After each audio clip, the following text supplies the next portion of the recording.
दोस्तों नमस्कार, स्वागत है आप सभी का एक बार फिर से। दोस्तों अगर आप अपनी लाइफ में कुछ नए सीखना चाहते हैं तो चैनल को सब्सक्राइब जरूर करिएगा।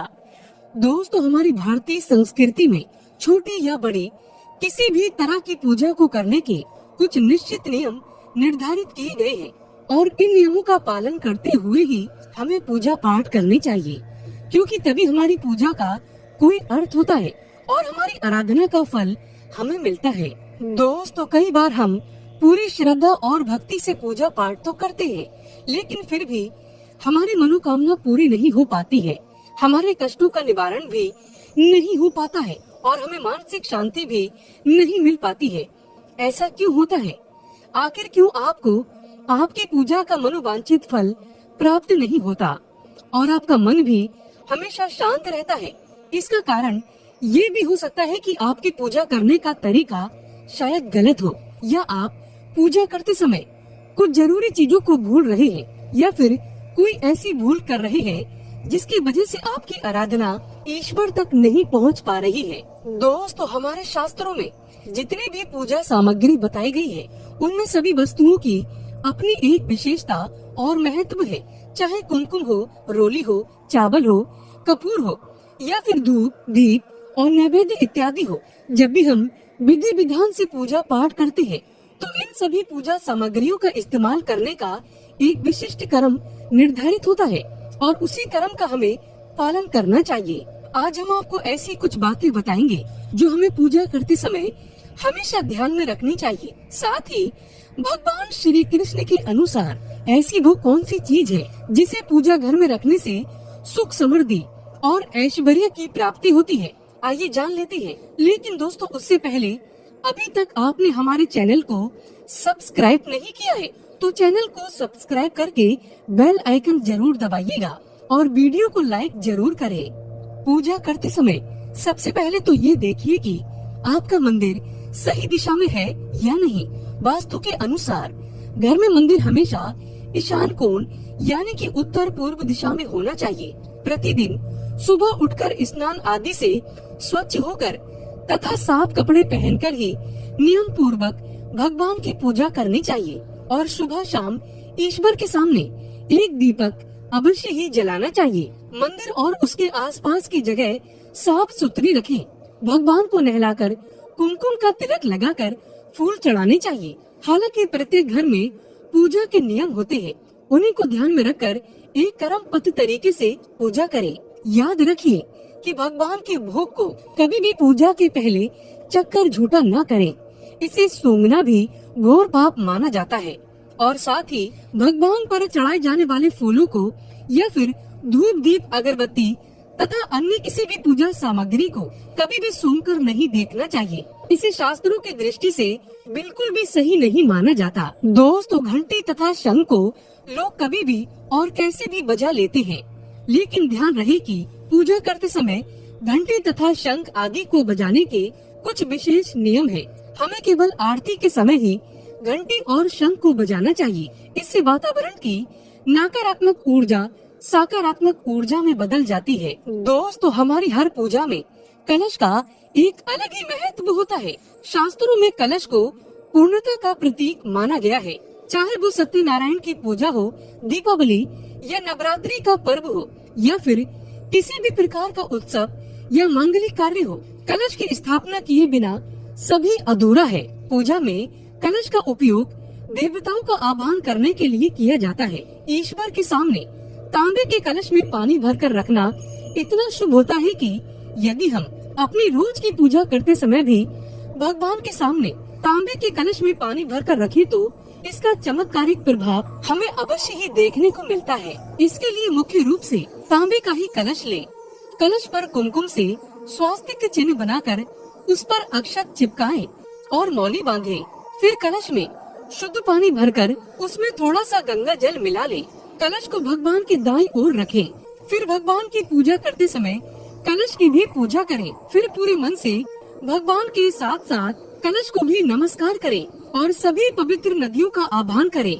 ये कलश और इसमें भरा हुआ पानी दूसरे दिन की पूजा तक ऐसे ही रहने दें और फिर पूरे घर में छिड़क कर बचा हुआ पानी घर में लगी तुलसी में डाल दें। यकीन मानिए इस अभिमंत्रित जल से दिन भर एक सकारात्मक ऊर्जा निकलती रहती है, जिसके चमत्कार की वजह से आपका पूरा घर अद्भुत शांति से भर जाएगा। इसके पीछे शास्त्रों में अनेकों कारण बताए गए हैं।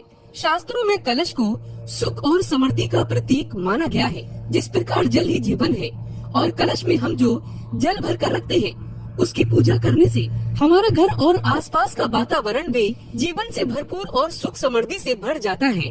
तो दोस्तों, रोजाना आप भी अपने मंदिर में कलश में पानी भरकर अवश्य रखें। आपको इसका अवश्य लाभ होगा।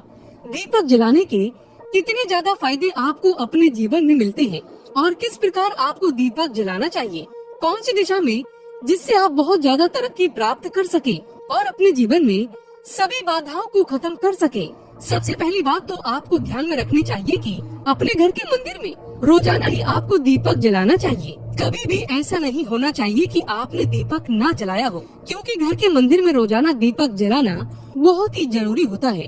इसी से आपके घर से सभी निगेटिव एनर्जी बाहर निकलती है। अगर आप कोई भी दीपक नहीं जलाते हैं घर के मंदिर में या फिर अपने घर में शाम के समय, तो इससे आपके घर का वातावरण बहुत ज्यादा निगेटिव तो होता ही है। आपके घर की परेशानी भी बहुत ही ज्यादा बढ़ने लगती है। घर का जो मुखिया होता है उसे बहुत ज्यादा ही मेहनत करनी पड़ती है। इसकी वजह से परेशानी, डिप्रेशन और टेंशन में घर का मुखिया पहुंच जाता है। शाम का समय हिंदू धर्म में बहुत ही ज्यादा महत्वपूर्ण माना जाता है और जो लोग शाम के समय कभी भी घी का दीपक या फिर तेल का दीपक अपने घर में नहीं जलाते हैं, तो उनके घर में हमेशा ही मुसीबत बनी रहती है। यानी कि एक मुसीबत से निकलते हैं तो दूसरी मुसीबत में उससे पहले ही फंस जाते हैं और हमेशा ही धन की समस्याएं, परेशानियां बढ़ती रहती हैं। उनके जो बच्चे होते हैं वो भी उनके खिलाफ होने लगते हैं, उनका कहना बिल्कुल भी नहीं मानते हैं। इसी तरह से घर का पूरा माहौल ही दुखपूर्ण होने लगता है। काफी लोग इन चीजों को मानते भी हैं, लेकिन जानते हुए भी उपाय नहीं कर पाते हैं और भूल जाते हैं। उन्हें इन चीजों से होने वाले नुकसान के बारे में पता नहीं होता है। इसीलिए रोजाना आपको एक घी का दीपक या फिर तेल का दीपक जलाना बहुत ही जरूरी होता है। अगर आप नहीं जला सकते हैं तो कोई और व्यक्ति भी आपके घर में दीपक जला सकता है, लेकिन रोजाना दीपक जलाना बहुत ही जरूरी होता है। इसी से आपकी सभी निगेटिव एनर्जी आपके घर से हमेशा बाहर रहती है। दोस्तों, शाम का समय ऐसा होता है जिस समय नकारात्मक ऊर्जाएं बहुत ही ज्यादा प्रबल होती है और आपके घर में प्रवेश कर जाती है। ऐसे में अगर आप घर में या घर के मंदिर में दीपक नहीं जलाते हैं तो निगेटिव एनर्जी आपको बहुत ही ज्यादा परेशान करती है, आपके सभी काम बिगाड़ने लगती है। जिस समय सूरज डूब जाता है उसी समय ये निगेटिव एनर्जी बहुत ही ज्यादा प्रबल हो जाती है। उसी समय आपको मुंह हाथ पैर धोकर दीपक जलाना चाहिए। अगर आप खुद नहीं कर सकते हैं तो कोई और व्यक्ति भी आपके लिए ऐसा कर सकता है। दोस्तों, अब जिस घर में बहुत सारे लोग बीमार रहते हैं या फिर बीमारी कभी भी ठीक नहीं होती है, तो ये भी एक संकेत होता है कि आपके घर में बहुत ही ज्यादा नकारात्मक ऊर्जाएं हैं, जो परेशानियों को, बीमारियों को, मुसीबतों को बहुत ही ज्यादा बढ़ा रही है। इन सभी चीजों को खत्म करने के लिए आपको अपने घर में जब सूरज ढल जाता है तो उस समय घी का दीपक या फिर सरसों के तेल का या फिर तिल के तेल का दीपक भी पूर्व दिशा में आप जला सकते हैं। लेकिन रोजाना इन चीजों को करना बहुत ही जरूरी है, तभी आपको इसके लाभ मिल पाते हैं। अगर आपके घर में धन से जुड़ी समस्याएं, नौकरी, व्यवसाय से जुड़ी हुई कोई भी समस्याएं हैं, अगर ऐसी समस्याएं बहुत ही ज्यादा होती हैं, तो आपको अपने घर के उत्तर दिशा में रोजाना ही घी का दीपक जलाना चाहिए। इसे एक भी दिन आप मिस ना करें। अगर आप रोजाना उत्तर दिशा में घी का दीपक जलाते हैं तो इससे आपकी धन से जुड़ी हुई समस्याएं खत्म हो जाती है। जिन लोगों को नौकरी नहीं मिलती है तो उनको भी नौकरी मिलने लग जाती है। और अगर वही व्यक्ति जिसको परेशानी है और वही अगर रोज दीपक जलाता है तो इससे मिलने वाले फायदे और भी ज्यादा हो जाते हैं। शाम के समय घी का दीपक या फिर तेल का दीपक जलाना बहुत ही जरूरी होता है। आप कभी भी इन चीजों को नजरअंदाज न किया करें, क्योंकि इन्हीं से आपके जीवन में परेशानियां बढ़ जाती है और आपको मुसीबतों का सामना करना पड़ सकता है। आपको ये जानकर हैरानी होगी कि जो भी घी का दीपक आप जलाते हैं उससे जो निकलने वाली ऊर्जाएं होती है वो आपके घर में जब फैलती है तो इससे घर का माहौल एकदम से सुखमय बनने लगता है, यानी कि पॉजिटिव होने लगता है। घर के सभी लोग शांति से रहने लगते हैं। इसी प्रकार से जो तेल का दीपक होता है, ये भी जब जलता है तो इससे आपके आसपास जितनी भी नकारात्मक ऊर्जाएं हैं वो खत्म हो जाती है, क्योंकि इन दीपकों से निकलने वाली जो ऊर्जाएं होती है, धुआं होता है, वो निगेटिव एनर्जी को बाहर निकालता है और आपके आसपास की एनर्जी को पॉजिटिव बनाता है। तो ये बहुत ही जरूरी चीजें हैं। शाम के समय कभी भी आप इन चीजों को कभी मिस ना किया करें, तभी आप अपने जीवन में सफलता पा सकते हैं और आपकी जितनी भी मनोकामनाएं हैं वो भी पूरी होती है। दोस्तों, आप जानते हैं घर के मंदिर में माचिस क्यों नहीं रखना चाहिए? अगर आप मुरझाए हुए फूल, अगरबत्ती की राख और माचिस की तीलियां भगवान के स्थान पर रखते हैं तो इससे आपके घर में कभी भी बरकत नहीं होगी। माचिस की तीली को पूजा रूम में नहीं फैलाना चाहिए। किसी भी तरह से पूजा रूम को गंदा नहीं रखना चाहिए। इससे आपके घर में भगवान का वास कभी नहीं होगा। वास्तु शास्त्र में माचिस जलने के बाद और उसका प्रयोग होने के बाद बहुत ही अशुभ मानी जाती है। माचिस की राख कभी घर में नहीं रखना चाहिए। इसे तुरंत हटा दे, इसे अच्छा नहीं माना जाता। इससे घर में कलेश बढ़ते हैं। घर के मंदिर में माचिस की तीली, माचिस की डिब्बी नहीं रखना चाहिए। माचिस मंदिर से थोड़ा दूर रखें, यानी मंदिर में ना रखें। प्रयोग होने के बाद माचिस हटा दे। माचिस की एक तीली भी मंदिर के आसपास नहीं होना चाहिए।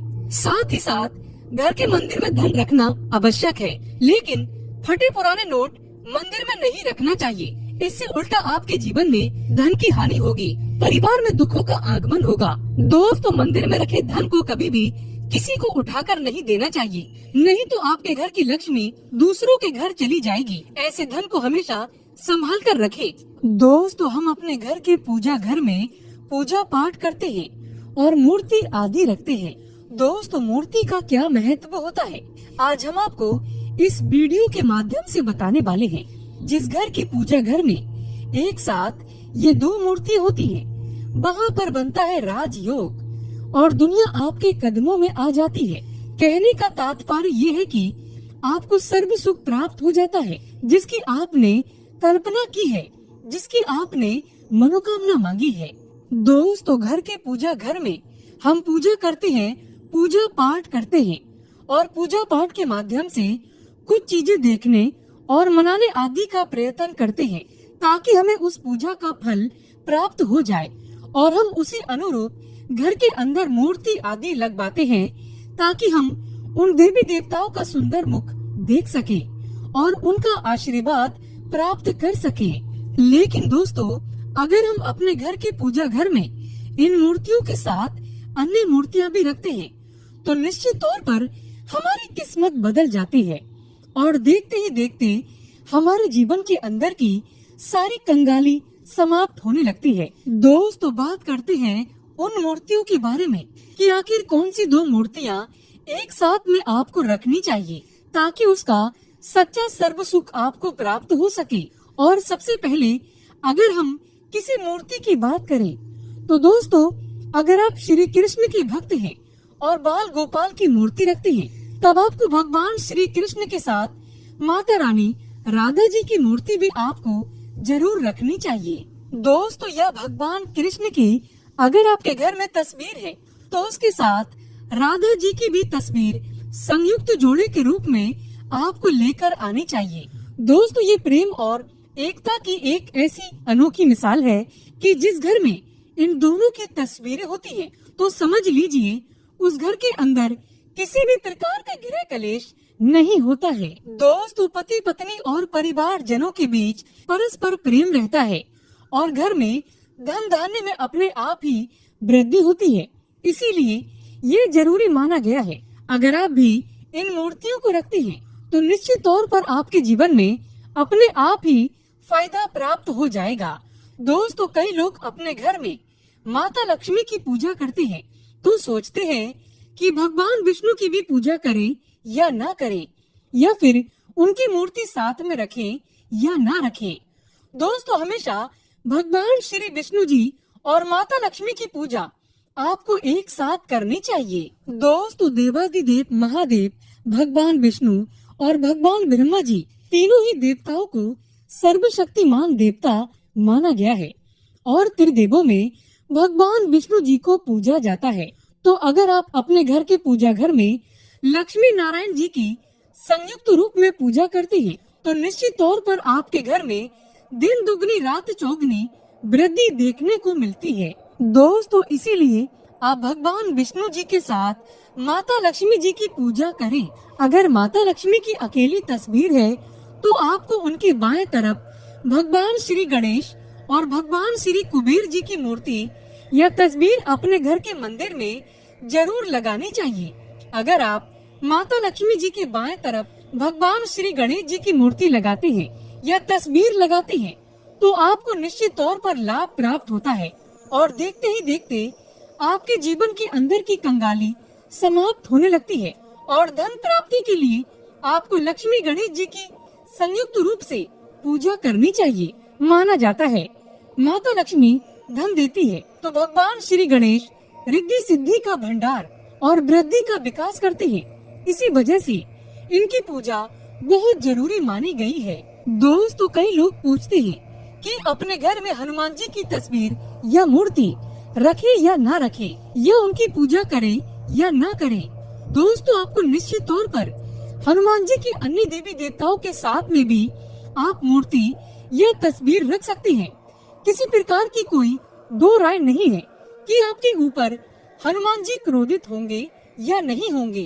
दोस्तों इसके अलावा आप प्रभु श्री राम की तस्वीर भी अपने घर के पूजा घर में रखते हैं तो आप हनुमान जी की तस्वीर रखें या ना रखें, हनुमान जी के निमित्त किसी भी प्रकार की पूजा या पाठ करना हो तो आप प्रभु श्री राम से कहें। दोस्तों भगवान श्री राम के प्रिय भक्त हनुमान जी हैं और निश्चित तौर पर आपको उतना ही आशीर्वाद प्राप्त होता है जितना कि आपको हनुमान जी की मूर्ति या तस्वीर का पूजन करने से होता है। या फिर आप क्या करें, श्री राम दरबार की तस्वीर अपने घर में लेकर आए और श्री राम दरबार की तस्वीर का पूजन करें या उनकी मूर्ति या उनके किसी प्रकार की कोई चीज आपके पास है तो आप उनका पूजन करें। इसमें सारे देवी देवताओं का आपको आशीर्वाद प्राप्त हो जाता है। हनुमान जी से लेकर माता सीता, भगवान श्री राम और अन्य देवी देवताओं का भी आशीर्वाद आपको प्राप्त हो जाता है। तो निश्चित तौर पर अपने घर के पूजा घर में एक साथ आप ये तस्वीर रख सकते हैं। आपके जीवन में राजयोग की प्राप्ति हो जाती है। दोस्तों इसी तरह अगर आप अपने घर के पूजा घर में या किसी अन्य स्थान पर अगर कोई तस्वीर रखना चाहते हैं और उसे लगाकर अपने घर में लाभ प्राप्त करना चाहते हैं तो अपने घर में या पूजा घर में आपको निश्चित तौर पर त्रिदेवों की तस्वीरें या मूर्ति एक ही स्थान पर लाकर जरूर रखनी चाहिए। ब्रह्मा, विष्णु और महेश इन तीनों की संयुक्त रूप से इनकी एक साथ तस्वीर अपने घर के मंदिर में या अपने घर में कहीं भी लाकर रख देनी चाहिए। माना जाता है कि इन तीनों देवताओं के एक साथ दर्शन करने मात्र से हमारे बड़े से बड़े विघ्न और बड़े से बड़े कष्ट ऐसे ही समाप्त हो जाते हैं। इसी वजह से इन तीनों की एक साथ में तस्वीर या मूर्ति लाकर आपको पूजा जरूर करनी चाहिए। दोस्तों अब बात करते हैं कि कुछ ऐसी तस्वीरें होती हैं या ऐसी मूर्तियां होती हैं जिनको आपको अपने घर के पूजा घर में स्थान ही नहीं देना चाहिए। अगर आपने इन तस्वीर या मूर्ति को अपने घर के पूजा घर में स्थान दिया है तो समझ लीजिए कि आपको कंगाली का सामना करना पड़ेगा या फिर देवी देवताओं के क्रोध का सामना करना पड़ेगा। दोस्तों और एक बात बता दें कि मंदिर में कभी भी विषम संख्या में गणेश जी की मूर्तियां न रखें, जैसे कि 1, 3 या 5 ऐसे रखना अशुभ माना जाता है। 2 मूर्तियों को एक साथ रखना शुभ माना गया है। अगर आप सिर्फ गणेश जी की मूर्ति रखते हैं तो इसके अलावा किसी भी प्रकार की मूर्ति आपको नहीं रखनी चाहिए। दोस्तों इन्हें स्थापित करते वक्त ध्यान दें कि गणेश जी का चेहरा हमेशा घर के मुख्य दरवाजे की तरफ होना चाहिए ताकि आपको अच्छे और सच्चे धन लाभ की प्राप्ति हो। और इस बात का ध्यान रखें कि घर में अंगूठे से बड़े आकार का शिवलिंग आपको भूलकर भी नहीं रखना चाहिए। हमेशा एक छोटा सा शिवलिंग रखें और इससे ज्यादा शिवलिंग आपको नहीं रखना चाहिए। दोस्तों वैसे तो आपको अपने घर में शिवलिंग रखना ही नहीं चाहिए, उसके बाद भी अगर आप रखते हैं तो अंगूठे के आकार से बड़ा शिवलिंग आपको नहीं रखना चाहिए। आप छोटा शिवलिंग रख दें और ध्यान रखें कि एक से ज्यादा शिवलिंग आपको भूल कर भी नहीं रखने हैं।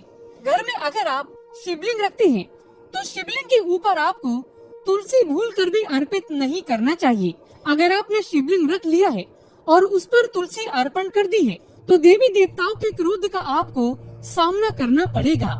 दोस्तों, मंदिर में हमेशा अगर आप हनुमान जी की तस्वीर रखना चाहते हैं, आप हनुमान जी के अनन्य भक्त हैं, तो बैठे हुए हनुमान जी की मूर्ति ही रखें। बजरंगबली रुद्र भगवान शिव के अवतार हैं, इसीलिए उनकी भी शिवलिंग की तरह ही मूर्ति रखें। साथ ही जो पति पत्नी होते हैं, वैवाहिक जीवन आपने नया स्टार्ट किया है तो हनुमान जी की मूर्ति या तस्वीर अपने कमरे में, अपने बेडरूम में आपको भूल कर भी नहीं रखनी चाहिए, अन्यथा आपको आपके जीवन में कई प्रकार के दोषों का सामना करना पड़ता है। दोस्तों, हनुमान जी ब्रह्मचारी है तो इस बात का आपको ध्यान रखना चाहिए। दोस्तों, राधा कृष्ण की मूर्तियाँ अगर आप जैसे अपने शयन कक्ष में सोते हैं और वो आपके बेड के सामने की तरफ रखी है कि जैसे कि आप सुबह उठे और आपको उठते ही पहले उनके दर्शन हो जाएं, तो समझ लीजिए कि आपका जीवन माला माल होने वाला है। किसी भी प्रकार का कोई दुख, धन की चिंता आपके जीवन में नहीं रहेगी। दोस्तों, इसी तरह अगर माता दुर्गा की तस्वीर आप अपने घर में लेकर आना चाहते हैं और चाहते हैं कि माता दुर्गा की तस्वीर के माध्यम से आप अपने जीवन में समृद्धि देखें, तो दोस्तों भूलकर भी आपको माता दुर्गा की क्रोधित अवस्था की तस्वीर, जैसे कि महाकाली की तस्वीर या फिर महिषासुर का वध करते हुए या क्रोधित अवस्था में माता लक्ष्मी की, माता दुर्गा की तस्वीर लाकर आपको उनकी पूजा नहीं करनी चाहिए। दोस्तों, हमेशा शांत और सुंदर मुख वाली तस्वीर ही अपने घर के अंदर लाकर पूजा करनी चाहिए, बहुत ही शुभ और मंगलकारी माना जाता है। दोस्तों, इस बात का ध्यान रखें कि अगर आप अपने घर में मूर्तियाँ रखते हैं तो आपको इनको भूल कर भी टूटे हुए चावल नहीं चढ़ाने चाहिए। बेहतर होगा कि आप हल्दी में चावल को पीला करके ही वो चावल चढ़ाएं, लेकिन टूटे हुए चावल आपको भूल कर भी माता लक्ष्मी को या अपने घर में देवी देवता को नहीं चढ़ाने चाहिए। दोस्तों, इसी तरह इस बात का भी ध्यान रखें कि अपने घर के मृत परिजनों या पूर्वजों को मंदिर में स्थापित न करें। ऐसा करना अशुभ माना जाता है और अगर आप ऐसा लगातार कर रहे हैं तो निश्चित तौर पर आपके परिवार के ऊपर दोष लग सकता है और पितरों का भी दोष लग सकता है। पितरों की पूजा एक अलग स्थान पर की जाती है, घर के मंदिर में उनको स्थापित नहीं किया जाता है। दोस्तों, इसी तरह भगवान भैरव की तस्वीर या भगवान शनिदेव की, राहु केतु की इस प्रकार की तस्वीरें अपने घर में ही नहीं लेनी चाहिए। प्रतीकात्मक रूप से आप घर के पानी रखने के स्थान पर उनकी पूजा कर सकते हैं, क्योंकि इनकी साधना तंत्र मंत्र और विशेष महत्व द्वारा की जाती है। घर के अंदर आप ऐसे ही इनकी पूजा पाठ आप नहीं कर सकते हैं। इनकी पूजा पाठ में अगर किसी प्रकार की कमी रह जाती है तो उनको बहुत ज्यादा क्रोध आ जाता है। इनके क्रोध का आपको सामना करना पड़ता है। इसी वजह से आपको इस प्रकार की तस्वीरें या मूर्तियाँ अपने घर के अंदर नहीं रखना चाहिए। और जो पहले हमने आपको बताया उस प्रकार की तस्वीरें तो निश्चित तौर पर आप रखकर अपने जीवन में फायदा प्राप्त कर सकते हैं। दोस्तों, अगर आप भगवान शिव से प्यार करते हैं तो कमेंट बॉक्स में लिखें हर हर महादेव, ओम नमः शिवाय, जय शिव शंकर। एक लाइक तो बनता है।